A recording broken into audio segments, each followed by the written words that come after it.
Bismillahirrahmanirrahim. Assalamualaikum warahmatullahi wabarakatuh.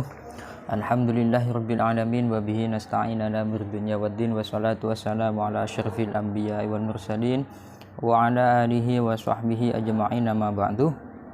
Perkenalkan, nama saya Nirhan Arif Hidayah, mahasiswa Institut Agama Islam Syarifuddin Lumajang, yang mana dalam hal ini akan mempresentasikan matkul, model, dan strategi pembelajaran, yakni yang berkenaan dengan teori kognitivisme dan humanisme. Dan tak lupa pula yang saya hormati dosen pengampu Bapak Dr. Ikhanul Muttaqin MPD. Mudah-mudahan beliau selalu diberikan kesehatan. Amin amin Allahumma amin. Tidak banyak yang akan saya sampaikan di sini, melainkan cuma beberapa poin yang berkenaan dengan teori kognitivisme dan humanisme. Yang mana teori kognitivisme dan humanisme di sini yaitu membangun pemahaman dan potensi manusia. Dalam presentasi ini kami akan mengulas teori kognitivisme dan humanisme sekaligus tokoh-tokohnya, dan ditemukan apa yang membuat teori ini unik dan bagaimana mereka berperan dalam memahami dan mengembangkan potensi manusia. Yang pertama di sini ada kalanya pengertian teori kognitivisme. Apa sih yang dimaksud dengan kognitivisme di sana, ataupun yang berkenaan dengan teori kognitivisme? Di sini ada sedikit penjelasan. Teori kognitivisme adalah pendekatan yang menekankan pentingnya pemrosesan informasi, pengenalan pola, dan struktur pengetahuan dalam mempengaruhi perilaku manusia. Teori ini memandang manusia sebagai pembuat aktif pengetahuan dan pencetak kesimpulan. Jadi dalam hal ini pengertian teori kognitivisme adalah pendekatan yang menekankan pentingnya prosesnya informasi, pengenalan pola, dan struktur pengetahuan dalam mempengaruhi perilaku manusia. Ataupun teori ini memandang manusia sebagai pembuat aktif pengetahuan dan pencetak kesimpulan. Untuk pengertian humanisme di sini, yaitu humanisme adalah pendekatan psikologi yang menekankan martabat, kebebasan, dan kemampuan manusia untuk berkembang dan mencapai diri mereka yang terbaik. Yang mana humanisme fokus pada keunikan individu dan penerimaan kondisi manusia.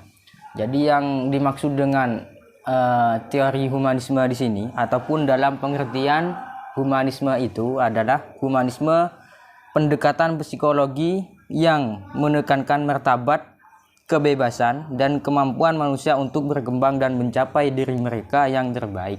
Itu yang dimaksud dengan humanisme.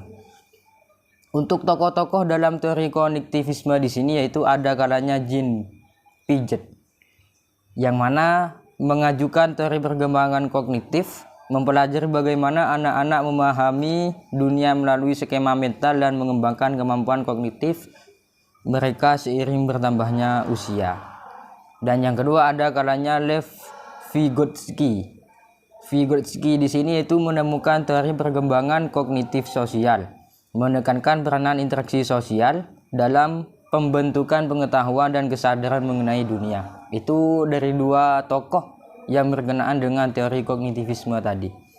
Untuk tokoh-tokoh dalam humanisme yang biasa kita kenal adalah Carl Rogers. Di sini Rogers terkenal dalam pendekatannya yang humanistik. Secara terapeutik untuk membangun individu mencapai potensi pribadi mereka, ia berfokus pada empati dan unconditional positive regard.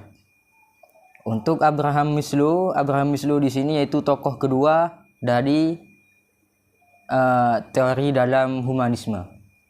Abraham Maslow di sini yaitu Maslow merupakan teori hierarki kebutuhan yang memaparkan bahwa individu mencapai diri mereka yang terbaik dan memenuhi kebutuhan dasar sampai kebutuhan aktualisasi diri.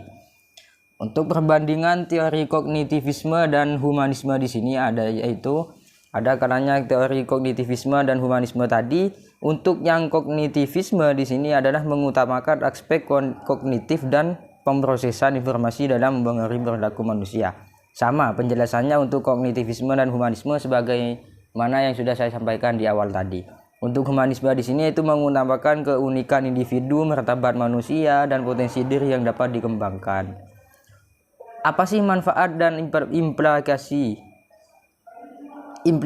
teori kognitivisme dan humanisme? Untuk teori kognitivisme di sini adalah memahami cara manusia belajar dan berpikir, mendorong pengembangan pendidikan dan pembelajaran yang efektif. Itu manfaat daripada teori kognitivisme. Untuk manfaat dan implikasi daripada teori humanisme di sini yaitu memberikan kerangka kerja untuk memahami dan membantu individu mencapai kesejahteraan psikologis dan kualitas hidup yang lebih baik.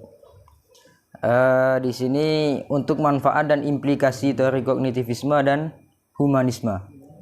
Ya, itu ada manfaatnya sendiri ataupun mempunyai implikasi teori masing-masing daripada teori kognitivisme dan humanisme. Untuk kesimpulan dari kami di sini yaitu baik teori kognitivisme maupun humanisme menyumbangkan pemahaman yang berharga tentang potensi manusia dan membantu kita memahami berbagai aspek kehidupan. Keduanya memiliki pendekatan yang unik dan saling melengkapi dan menggali potensi manusia secara holistik. Itu kesimpulan mengenai teori humanisme dan kognitivisme. Mungkin cukup sekian dari saya, kurang lebihnya mohon maaf. Ihdinas siratal mustaqim. Assalamualaikum warahmatullahi wabarakatuh.